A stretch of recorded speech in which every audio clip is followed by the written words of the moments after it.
So students, if any will ask you what are the supportive structure in male reproductive system, तो supportive structure 3 होंगे: secondary sex organ, ducts and gland. Secondary sex organ testis, scrotum and penis.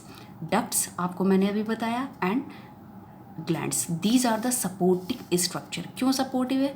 Without इनके support के there is no formation of spermatogenesis. यानी कि again question arise, why the males they are doing the process of spermatogenesis and why the testis they do the process spermatogenesis.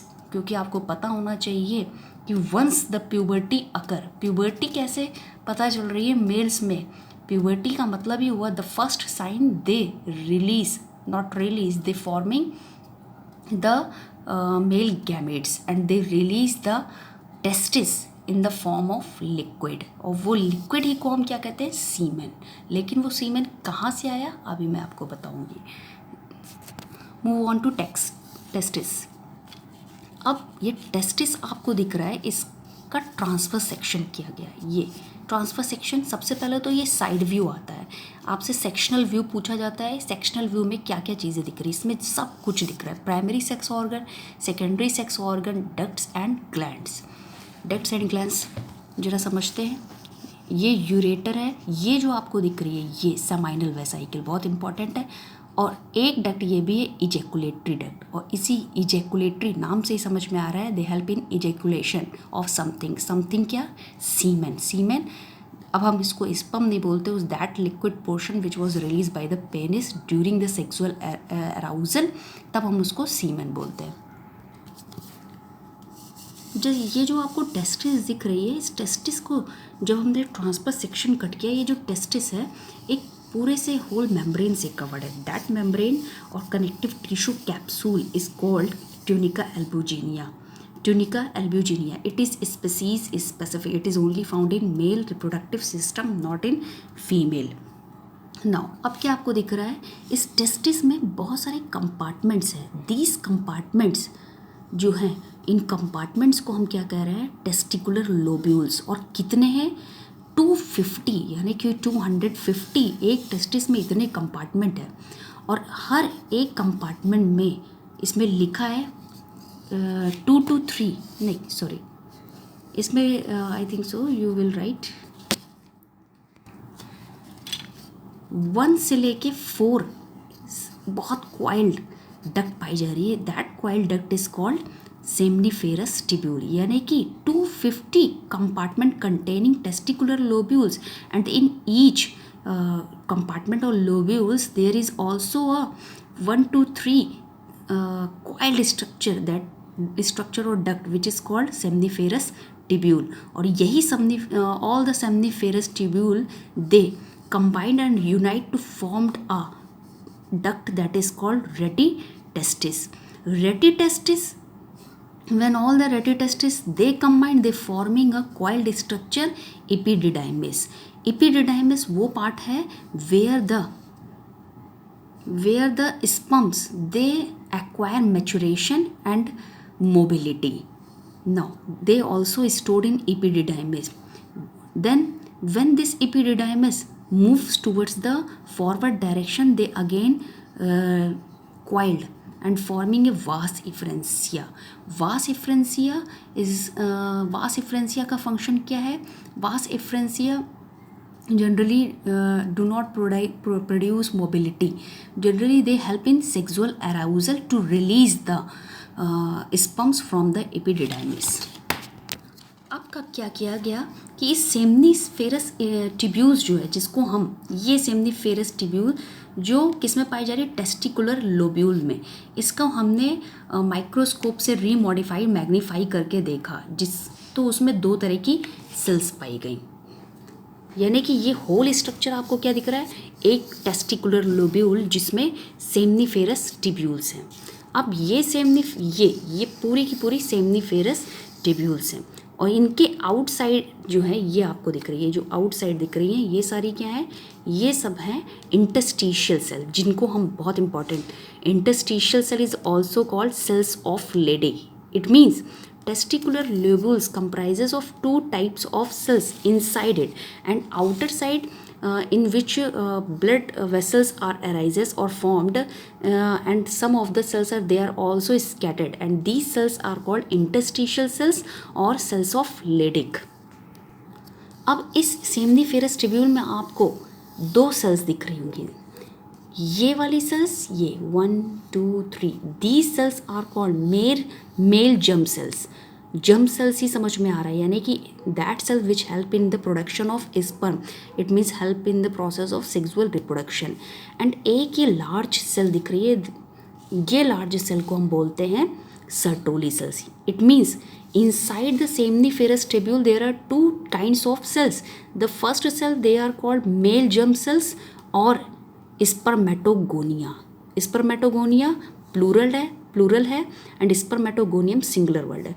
And there is also hanged cells which are generally in between these spermatogonia or male germ cells. This cells is called Sertoli cells. अब इस seminiferous के outside जो sales थी, sales of Leydig, इनका भी बहुत important role है. अब आप क्या पढ़ रहे हो, spermatogenesis. How the spermatogenesis, sperm formed inside the seminiferous tubules and then these sperms they goes to the retitestis to epididymis. और किसके थ्रू जाएंगी, एक यूनाइट डक्ट के थ्रू, आपको बताया था rete testis.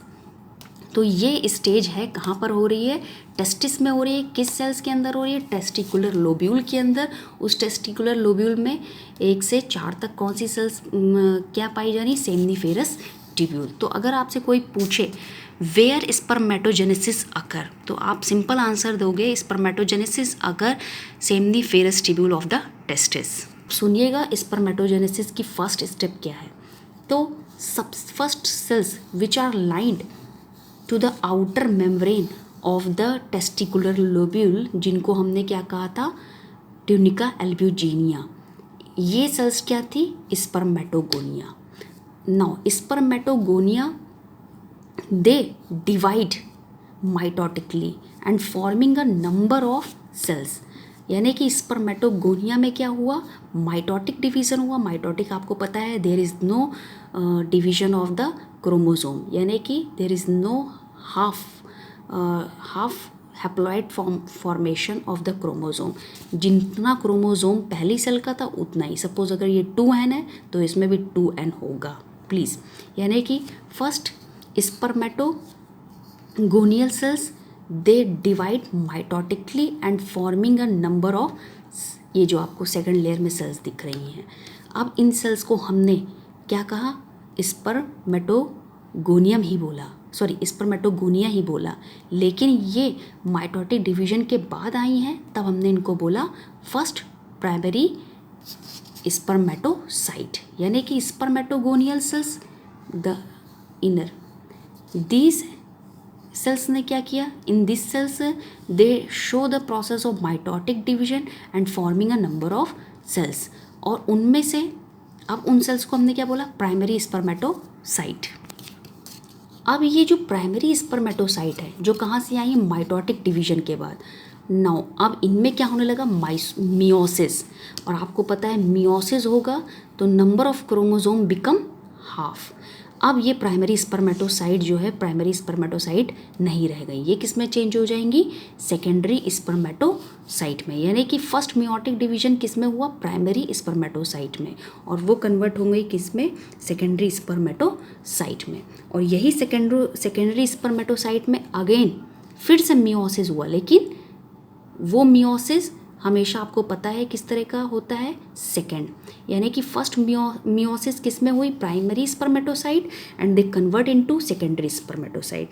And in secondary spermatocyte now the second meiosis occur and form a four spermatozoa नहीं, 4 spermatids, यानी कि 4 सेल बनी. आपको पता है मियोसिस से 4 सेल बन के आती हैं, रिडक्शन डिवीजन होता है जिसमें क्रोमोसोम नंबर जो होते हैं हाफ हो जाते हैं. माइटोसिस में कभी भी क्रोमोसोम नंबर हाफ नहीं होते, they are remain as such.